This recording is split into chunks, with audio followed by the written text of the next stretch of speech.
बाहर लगा है ना।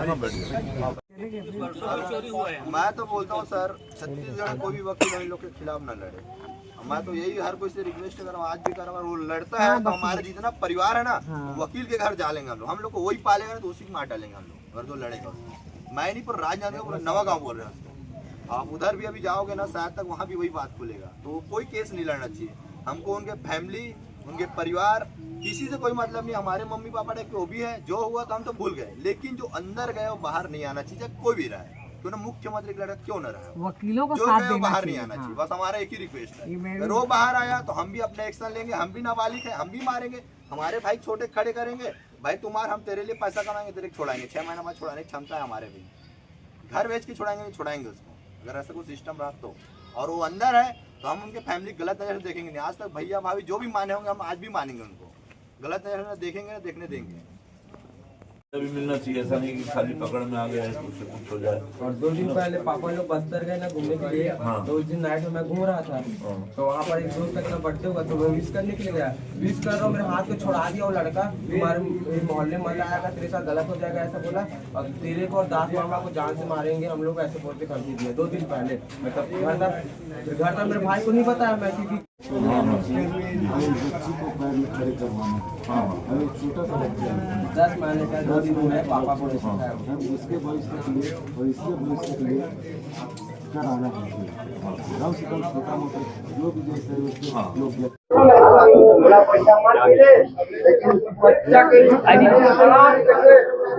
ये पूरी तरह से ये जो घटना है बेहद ही दुर्भाग्यजनक घटना घटित हुई है कि राजनांदगांव जैसे इतने बड़े शहर में आज 3 लोगों की हत्या हुई एक ही दिन में।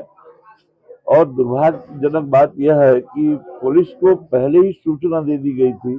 इस तरह की घटना की आशंका परिवारजनों ने पहले ही बता दी थी, उसके बावजूद यह घटना घटित हुई।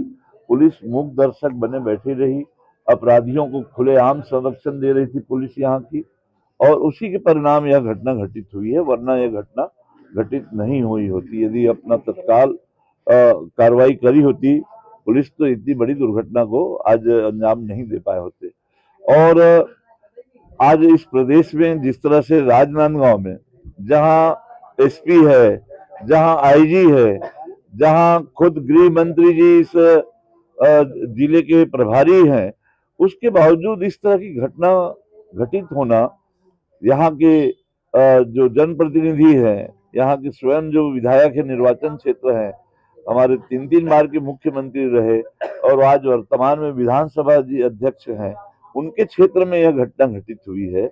उसके क्षेत्र की जब पुलिस इस तरह से निष्क्रिय है, उसके इस जिले के जिस तरह से पुलिस के बड़े अधिकारी एसपी और आईजी होते हुए भी कानून व्यवस्था जब यहाँ बहाल नहीं है, यहाँ पर लोग सुरक्षित नहीं है, तो सुदूर इलाके में हम लोग किस तरह से आश्वस्त हो सकते हैं। जब इतने बड़े शहर में इस तरह की आज जो वारदात हो रही है, नशाखोरी हो रही है, लोग बता रहे हैं, मोहल्ले के लोग बता रहे हैं कि ये नशाखोरी, नशे में थे अपराधीगण जो लिप्त थे, उनको जब पीटा मारा जा रहा था तो उनको कोई होश नहीं था, इतने नशे में लोग आकर के। तो ये इतना नशे का जो सामग्री बिक रही है, खुद मनमाने शराब बिक्री में राजस्व बढ़ाने के लिए सरकार होड़ लगी हुई है। खुलेआम जो है गांजा और कई तरह के केमिकल्स, नशे के ड्रग्स आज पूरा प्रदेश को आज पूरा लील गया है।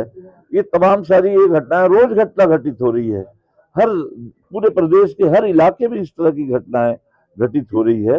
कानून पर से पूरी तरह से नियंत्रण इस सरकार का उठ चुका है और पूरी तरह से आज यहाँ की जो सरकार है अपराधियों को संरक्षण देने में लगी हुई है।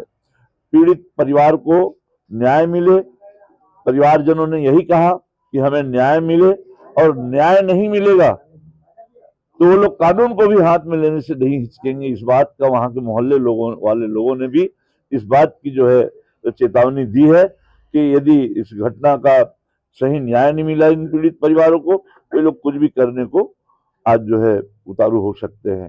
तो सरकार को एक तो इन पीड़ित परिवार को पर्याप्त मदद देने की मांग करेंगे हम लोग, महामहिम राज्यपाल से मिलेंगे और पीड़ित परिवार को यथाशीघ्र तत्काल जो है कम से कम हर पीड़ित परिवार को 20 लाख रुपया दे और उनको अपराधियों को पूरी तरह से सजा दिलवाएं, यही हम लोग मांग करते हैं।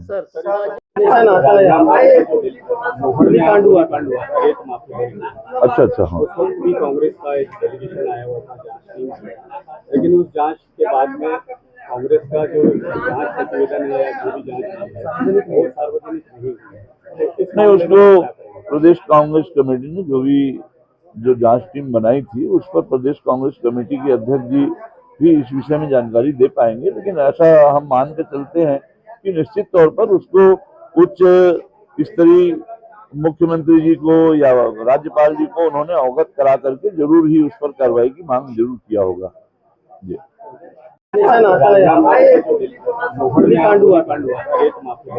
अच्छा हाँ, कांग्रेस का एक डेलीगेशन आया हुआ था जांच टीम से, लेकिन उस जांच के बाद में कांग्रेस का जो जांच प्रतिवेदन है जो भी जांच है वो सार्वजनिक नहीं, उसको प्रदेश कांग्रेस कमेटी ने जो जांच टीम बनाई थी उस पर प्रदेश कांग्रेस कमेटी के अध्यक्ष जी भी इस विषय में जानकारी दे पाएंगे, लेकिन ऐसा हम मान के चलते हैं कि निश्चित तौर पर उसको उच्च स्तरीय मुख्यमंत्री जी को या राज्यपाल जी को उन्होंने अवगत करा करके जरूर ही उस पर कार्रवाई की मांग जरूर किया होगा। जी